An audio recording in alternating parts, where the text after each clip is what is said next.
দর্শক, আজ আমরা এসেছি পাবনা জেলার রুলদাও গ্রামে। এখানে যারা বসবাস করে তাদের বেশিরভাগ মানুষই সরকারি খাস জায়গাতে বসবাস করে। কেউ বা এসেছে অভাবের তাড়নায়, কেউ বা এসেছে বাবা মায়ের ভিটা বাড়ি বিক্রি করে। আজকে আমরা এই গ্রামের মানুষের জনজীবনের কাহিনী আপনাদের সামনে তুলে ধরবো। চলুন তাদের সাথে কথা বলা যাক। আসসালামু আলাইকুম। ওয়ালাইকুম আসসালাম। মুরব্বী, আপনার নাম কি? আমার নাম মুসাই। আপনারা এইখানে কতদিন আগে আসছেন? নিম্নে আজ 50 বছর নিয়েছিল। এখানে আসার কারণ কি?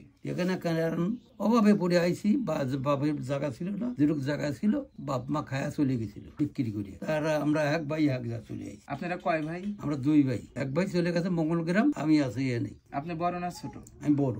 আপনি বড়। মুরব্বী, আপনার পাশে ওটাকে? আমার পাশে ওটা বউ। আপনার বউ কত বছর আগে বিয়ে করছেন? বিয়ে করেছি পরে আমার আগের বউ মারা যাসলি, আজ 20 বছর লাগিয়ে বিয়ে করছি। আপনার এটা তাহলে ছোট বউ? ছোট বউ। আপনার বড় পক্ষের কয়টা ছেলে মেয়ে? তিন ছেলে এক মেয়ে।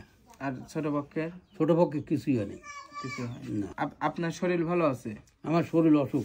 কি হয়েছে আপনার? অ্যাজমা থেন আমার শরীরে এমন আছে, কাজ কাম হরি পাই না, শরীর দুর্বল হরিয়া লাগে। তাহলে পরিবার চালাচ্ছেন কি? আল্লাহ ছেলে যা লাতি পুতি কিছু দেয়, এই খাই আর খাই। তা মনে হয় ঠিক হলে তারা টাকা চলিয়ে সেটি তো আমার গবি মনে হয় একক তো খাওয়া যায় না খাওয়া যায়। সকালে কি দিয়ে খাওয়া দাওয়া করছে?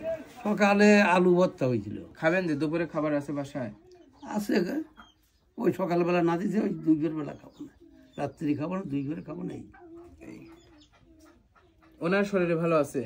ওনার শরীরে ভালো নাই, তত ওনার শরীরে বেদি এলাই আটটি জাতি পড়ে যায়, শরীর দুর্বল, আটটি জাতি পড়ে যায়। ওনার হাতে কি হয়েছে দেখি তো হাতটা। ওনার হাতে হচ্ছে ঘাস কাটবে, কাছে ছাগলের ঘাস কেটে কাছে কাটিয়ে লাগছে। আপনাদের বাসায় ছাগল আছে? জি, আমার একটা ছাগল আছে।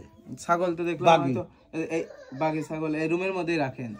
আসলে আপনি বললেন যে আপনার বাড়ি আগে কোথায় ছিল?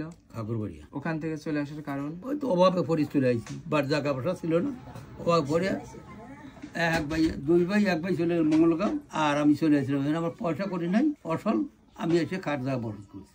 খাট জায়গা বসত করতেছেন, হয়তো বললেন যে লাতে পুঁতে কিছু দেয়, ওই টাকা দিয়ে চলেন, ওই টাকা দেখে আপনার দিন যায়? কোনো রকম দেওয়া লাগে না, চললেই মনে হয় যে একক তো সময় খাওয়া যায় না খাওয়া যায়, খাওয়া না খাওয়া দিন পার করতেছেন। কি করবো, তাছাড়া তো উপায় নাই, নিজের শক্তি নাই কাজ করা। এখন ধরেন যে দিন অন্তরে একক তো দেয়, তাও খাওয়া লাগবে। আপনি কত বছর ধরে কাজ করতে পারেন না? আজ 2 বছর কিছুই করতে পারেন না? মনে হয় বাজার যাই, আটি দেওয়ার শক্তি নেই আমার, গাড়িতে যাবো গাড়িতে চালাই, এছাড়া পারেন না।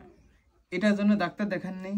ডাক্তার দেখাইছি, ডাক্তার ওই অ্যাজমা পরীক্ষা করে অ্যাজমার চিকিৎসা দেয় না, কয় খালি ওষুধ খাও, ওষুধ খালি কাজে ঠিয়া লাগে, এতটা পাবো কোনে, খাওয়া দাওয়া বন্ধ দেয়, একবার পড়িয়ে যায়। দর্শক, মুরব্বী অসুস্থ, কাজ কাম করতে পারে না, চলবে যে চলার মতন অবস্থাও নাই।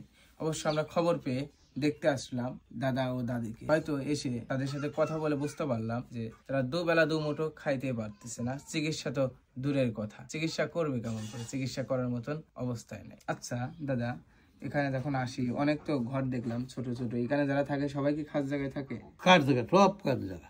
আপনি কানে একটু কম শোনেন? সামান্য। সামান্য। চোখে দেখতে পারেন? সহি দেখতে তো পারিনি, সহি দেখতে পারি গোলা, আপনি দেখছি গোলা, একবারে গোলা গলা দেখতেছেন? হ্যাঁ, পরিষ্কার দেখতে পারিনি। আচ্ছা, সরকার যদি আপনাদের উঠায় দেয় তাহলে কি করবেন? কি করবো, আল্লাহ যে লাগে তবে তাহলে রাস্তার আছে তাহলে, তাছাড়া তো উপায় নেই।